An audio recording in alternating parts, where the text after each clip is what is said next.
এ মুরব্বি মুরব্বি, হ্যাঁ খাওয়া দাওয়া খাইছি।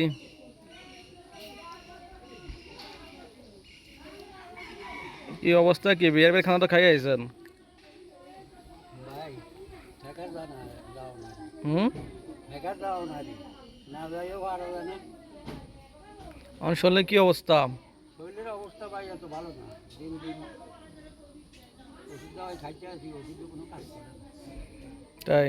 ডাক্তাররা কয় যে কদিন বাঁচি আছে না কদিন আল্লাহ যে কদিন হয়ে থাকছে ওষুধ দেওয়াই খাইতে খায়, বেশি বাড়াবাড়ির দরকার হাইটেন তো পারে না এখন, টুকটাক তো হাইটেন পারেন, পায়খানা কাটতে হাইটেন পারেন, হোসা করতেন পারেন। সমস্যা কি আমরা ওজন করলে আরো একদম বোঝ হয়ে যাবে। আচ্ছা যাক, আল্লাহ আল্লাহ। দোয়া করো এই অবস্থা আর কি।